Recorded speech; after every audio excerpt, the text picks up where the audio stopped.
The reservation was for 7 o'clock at Riverside Manor, the upscale restaurant where my family had been holding their monthly dinners for the past 3 years. I arrived at 7:15 with my 5-year-old daughter Emma, her hand tucked safely in mine as we walked through the elegant entrance. The building itself was beautiful, a converted Victorian mansion with crystal chandeliers and polished marble floors that reflected the warm lighting. The hostess smiled warmly. "Good evening, Miss Peterson. Your party is already seated in the private dining room." I nodded my thanks and guided Emma through the main dining area, past tables filled with well-dressed diners enjoying their meals.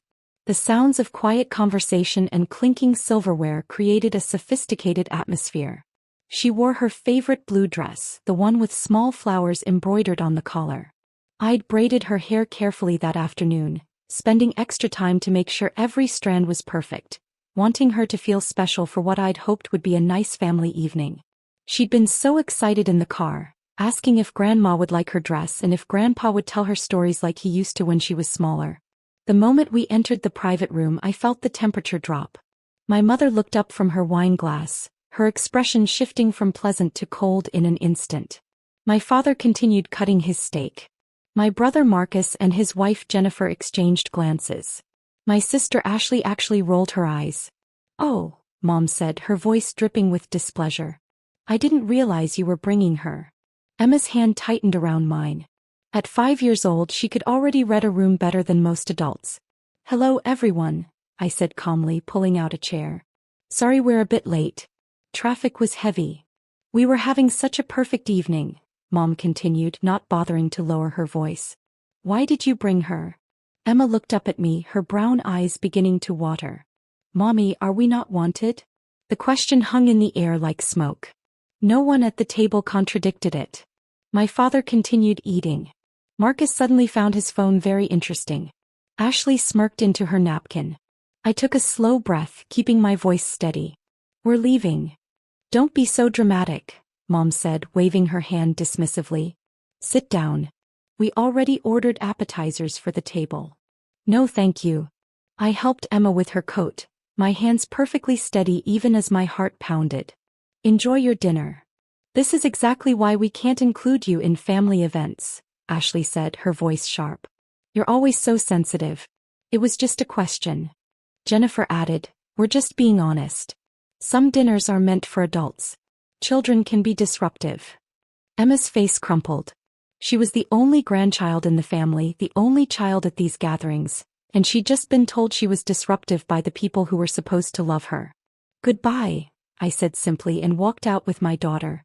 In the car, Emma was quiet for a long moment. Then she asked, "Don't they love us?" "Some people show love differently," I told her, which wasn't really an answer, but it was all I could manage without crying myself.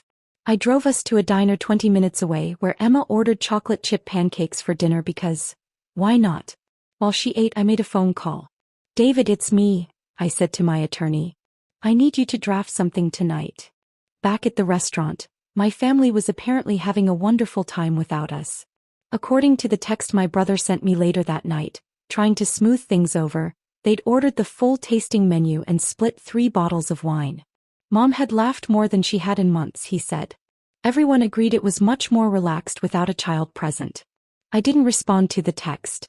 What they didn't know was that I'd been patient for a very long time. 3 years ago, when the original owner of Riverside Manor decided to sell, I'd made an offer through a private investment company I'd established after my divorce settlement. The settlement had been substantial. My ex-husband's family owned a chain of luxury hotels across the Northeast, and when we split after only 18 months of marriage, I'd received enough money to make some very strategic investments. His family valued discretion highly, especially given some business practices they preferred to keep private. My silence had been expensive for them and profitable for me. Nobody in my family knew about the divorce settlement amount. They assumed I'd gotten barely anything because I'd kept working my regular job as a marketing consultant, maintaining the same modest apartment and driving the same reliable but unimpressive car. They assumed I was struggling as a single mother, counting pennies and worrying about Emma's future.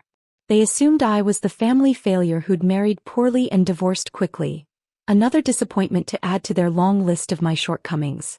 They had no idea I owned 4 commercial properties in the city, including the restaurant where they held their precious monthly dinners. The manager of Riverside Manor was a professional named Thomas who'd worked in high-end hospitality for 20 years. When I purchased the property, I kept all the existing staff and told Thomas to run things exactly as he always had. The only thing I asked was that he never mention my ownership to anyone, especially anyone named Peterson. Just let me know if my family ever causes any problems, I told him during our first meeting. Tonight qualified as a problem. At 9:30 p.m., while my daughter slept peacefully in her bed at home, I sent Thomas a brief email with clear instructions. He responded within 5 minutes, confirming he understood. The next morning, my phone started ringing at 8 o'clock. It was my mother. "What did you do?" she demanded without preamble. "Good morning, Mom. I'm well, thank you for asking. Don't play games with me. We just received a letter from Riverside Manor. They're saying our standing reservation has been cancelled. They're saying we're no longer welcome at the restaurant." "What did you do?" I took a sip of my coffee, watching Emma color at the kitchen table. "I didn't do anything. Perhaps they have standards about how guests treat other guests. This is ridiculous. Your father is calling his attorney. We've been loyal customers for 3 years. They can't just ban us. Actually, private establishments can refuse service to anyone for any reason, as long as it's not based on protected characteristics. Being rude to children isn't a protected characteristic. We weren't rude. We were honest. And who are you to lecture us about restaurants? You probably complained to some minimum wage manager who doesn't understand how things work." "If you say so, Mom." She hung up on me. 20 minutes later, Marcus called. "What's going on?" "Dad is losing his mind. He's threatening to sue the restaurant. Mom's been on the phone with her friends all morning trying to find a new place for next month's dinner. This is a disaster." "That's between Dad and the restaurant," I said calmly. "I have nothing to do with their business decisions." "Come on. This happened right after you left. What did you say to them? Did you complain to the manager? Did you threaten them somehow?" "I said goodbye and thank you. That's all. Dad says this is going to embarrass him professionally. He brings clients there. Important clients. He had a business dinner scheduled there next week and now he has to cancel and explain why. Do you know how that looks? Then perhaps he should have thought about that before allowing his granddaughter to be humiliated. She's 5. She'll forget about it tomorrow. Kids are resilient. She probably doesn't even remember what happened. I won't. And yes, she remembers. She cried herself to sleep last night asking why Grandma doesn't like her." Marcus sighed heavily. "You're overreacting. Mom had a bit too much wine and said something without thinking. It happens. Can't you just apologize so we can fix this?" "Apologize for what exactly?" "For whatever you said to get us banned." I hung up on him. By noon, Ashley was texting me in all capitals, calling me petty and vindictive. I blocked her number. My father called at 2 o'clock from his office, using his stern attorney voice. "I've spoken with the restaurant ownership group," he said. "They're claiming you filed some kind of complaint about discrimination." "I didn't file anything," I said honestly. "I don't need to file complaints." "Then why are they refusing to reinstate our reservation? I've been a customer there for 3 years. I've spent thousands of dollars. Have you considered that maybe they don't want customers who insult children in their establishment? This is absurd. Over one small comment? Your mother barely said anything. She said enough. I want you to call them and straighten this out." "No." "Excuse me." I said, "No, Dad. I'm not calling anyone. You and Mom created this situation. You can resolve it yourselves. You're being childish. I'm being a mother. There's a difference." He hung up without another word. That evening, Jennifer called. Unlike the others, she actually sounded somewhat apologetic. "I know last night got out of hand," she said carefully. "Maybe we could all sit down and talk about it like adults?" "What would you like to talk about?" "About finding a compromise. The restaurant was important to your parents. Maybe there's a way to smooth things over." "Why would I want to do that?" "Because they're your family. Because Emma will grow up with these people in her life. Because holding grudges doesn't help anyone." Jennifer, my daughter, asked me if her own family loved her. She's 5 years old and she had to ask me that question because her grandmother couldn't be bothered to be kind for one evening. I'm not holding a grudge. I'm protecting my child. From her own grandparents? If necessary, yes. She was quiet for a moment. Marcus says your dad is going to find out who owns the restaurant and pressure them to change their mind. He's welcome to try. What does that mean? It means good luck to him. I hung up and blocked her number too. 3 days later my father called again. His voice was different this time, flat, shocked. You own it. Own what, Dad? The restaurant. You own Riverside Manor. I had my firm do a property search. The ownership is buried under 3 different corporate entities, but we traced it back to you. I didn't confirm or deny. I just waited. For 3 years, he continued, we've been eating at your restaurant, spending our money at your business. And you never said a word. You never asked. How is this possible? Where did you get that kind of money? My divorce settlement. Turns out my ex-husband's family valued discretion quite highly. They paid very well for it. And you used it to buy restaurants? That and other commercial properties. I've been building an investment portfolio. It's been quite successful. The silence stretched out. Your mother is mortified, he finally said. She should be.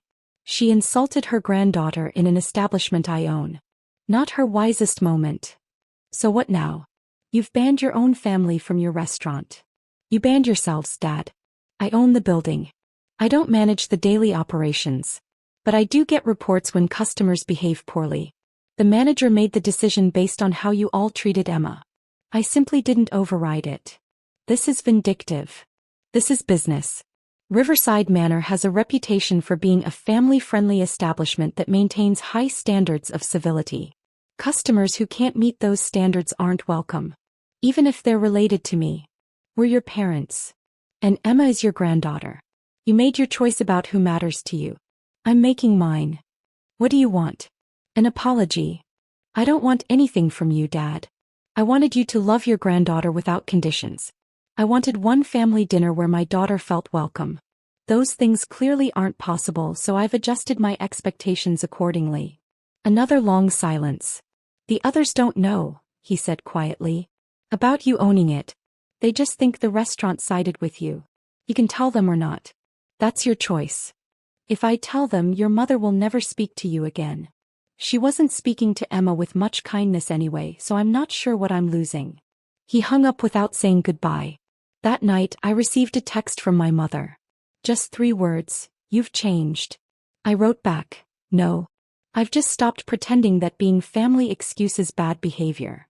She didn't respond. 2 weeks later, I received a formal letter from my father's law firm. They were requesting that I reconsider the ban from Riverside Manor, citing the family relationship and their history as valued customers. I had my attorney send back a formal response. The establishment's decision stands. All customers are expected to treat staff and other guests with respect. This includes treating children with basic courtesy. When the Peterson family can demonstrate a consistent ability to meet these standards, their case can be reconsidered. I never heard from them again. Emma asks about her grandparents sometimes. I tell her they're busy with their own lives, which is true enough. She stopped asking if they love her, which breaks my heart in a different way. But she knows without question that I love her. That I will always choose her. That she will never have to wonder if she's wanted when I'm around. Last month I took her back to Riverside Manor for dinner. Thomas seated us at the best table and brought Emma a special dessert. She beamed the entire evening, chattering about her kindergarten class and her new friend and the book we'd been reading together. As we left, she said, I like this restaurant, Mommy. Everyone here is nice. Yes, I agreed. They are. Some people might say I overreacted. That I should have forgiven my family and moved on. That blood is thicker than water and family drama isn't worth holding grudges over. Those people have never watched their 5-year-old daughter's face crumple as her own grandmother questions why she exists in the same room. I didn't ban my family from a restaurant out of spite. I simply stopped protecting them from the consequences of their own choices. They chose cruelty. The restaurant chose standards. I chose my daughter. And I would make that choice again every single time.